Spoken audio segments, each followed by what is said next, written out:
Hello and welcome to Ex-Witness Awake. I'm your host, Jonathan. I hope that you're having a great day. Today, what is on my mind is being an apostate. Not everyone is comfortable with the term apostate because it is something that is used by the Jehovah's Witnesses leadership to be the boogeyman of their teachings and to keep people in line because it's a fear tactic. You are now on an apostate webpage. Ooh, scary. Boo!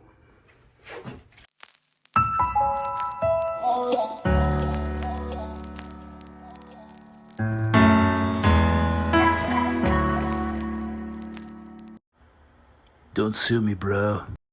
Does the governing body give the same definition of an apostate as, say, a dictionary or other groups throughout the world? No. According to Merriam-Webster's online dictionary, apostasy is an act of refusing to continue to follow, obey, or recognize a religious faith. What does the Watchtower say? According to the Insight in the Scriptures, which is a reference work by Jehovah's Witnesses, some of the reasons were lack of faith, lack of endurance in the face of persecution, abandonment of right moral standards, and the heeding of counterfeit words of false teachers and misleading inspired utterances. These were the beginnings of apostasy, according to them. They believe that modern apostates reject the preaching work, but they also say that they claim to serve God but reject his representatives, the visible part of his organization. This, of course, is the governing body that they're speaking about. They also say that apostates often seek to make others their followers. Being an apostate is speaking out against a group that you are a part of and that you have separated yourself from, and you have things that you want to say. That's really what being an apostate is. It is not someone who is possessed by the devil. It is not someone who is a soldier for Satan or something like that.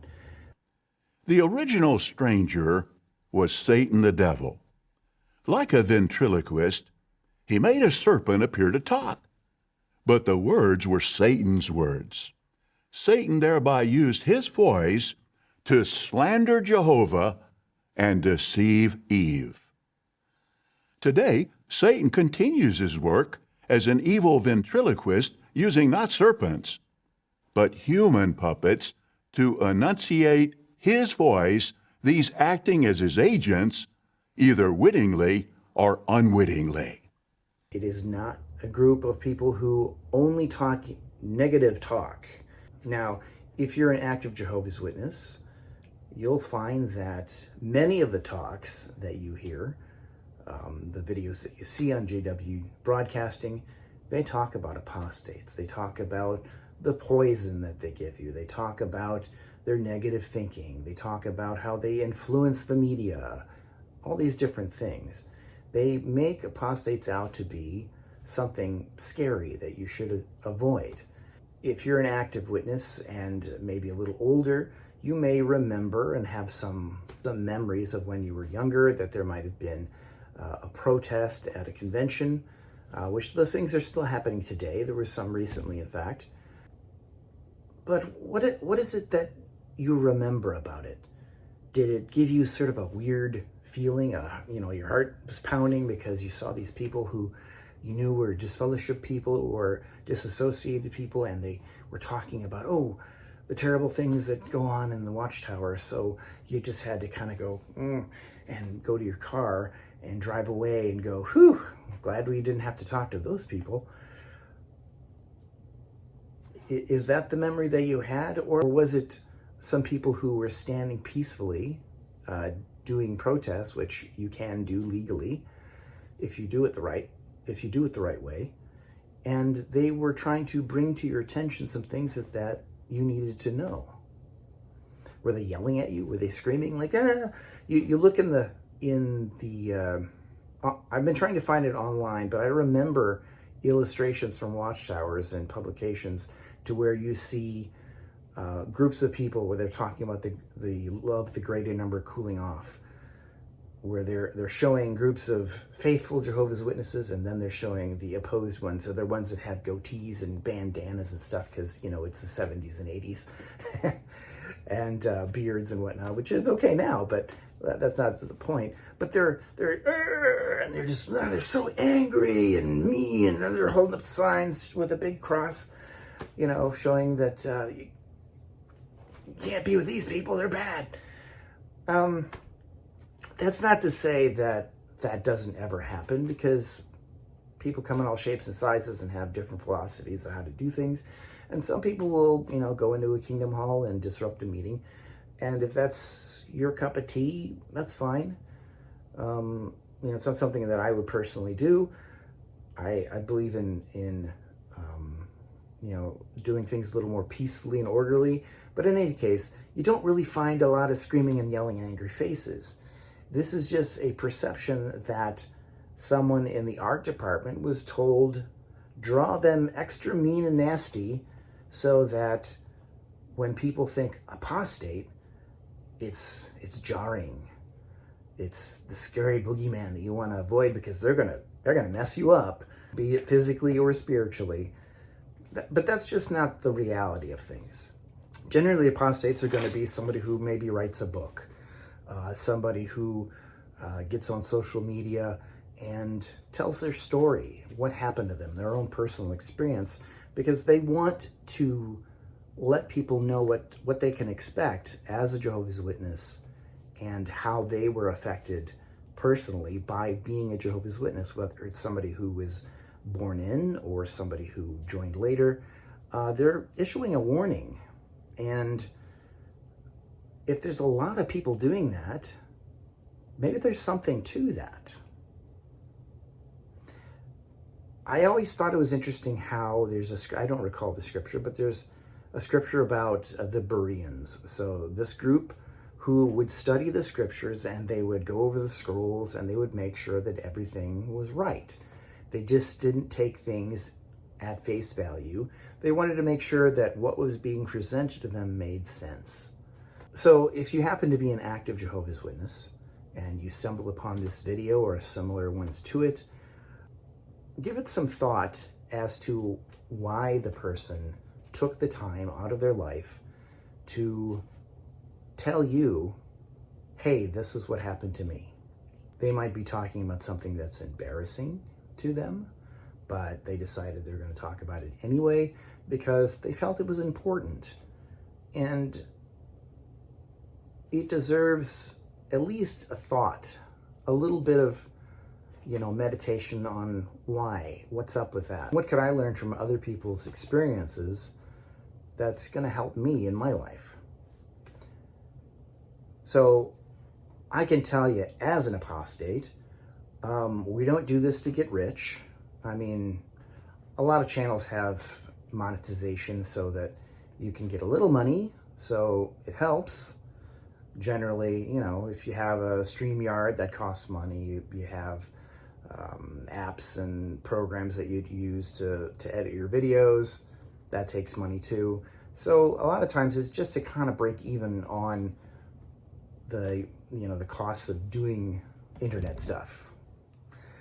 But we're not doing it because we're thinking, oh, I'm going to be, I'm going to get 1 billion followers on YouTube and I'm going to make a ton of money and live on being an apostate and talking out about Jehovah's Witnesses. That's kind of a rare thing. There's I can think of one person who makes their living doing this, but that's few and far between. The governing body will say that the reason the apostates will talk about Jehovah's Witnesses in the negative light because they want to pull people out of the organization, out of the congregation, and have them follow them. No, I have no intention of making the Church of Ex-Witness. I'm sure that any given apostate who is talking on social media is interested. I seriously doubt they're interested in that sort of a thing. I could probably think of one person, I'm not going to say who it is, that is a religious person and is basically has formed their own organization of sorts. So yeah, it could be that someone wants to have a following for a leadership sort of a situation. But that's not really the aim of ex-Jehovah's Witnesses who speak out. For the most part, we care about people. We care about the followers in the congregations. They're our old friends. They're our family members. They're people that we respected before because they were just, upstanding people. But, they are stuck in a mode. They're stuck in the congregation. They're stuck in an organization that leads them to hate you. I myself don't want to hate anybody, because hate, it just eats you up on the inside, and it diminishes you. It makes you angry and anxious, and it just destroys your quality of life when you're so enraged with another group of people. So personally, I would not want to be in a position where I am supposed to hate ex-members of my religious group. So what is it like to be an apostate? Well, not bad, actually. I get to talk about my feelings to people. I get to warn people about the dangers of a high control religion. I get to live my life in a way that feels right to me. I'm not perfect. Nobody's perfect.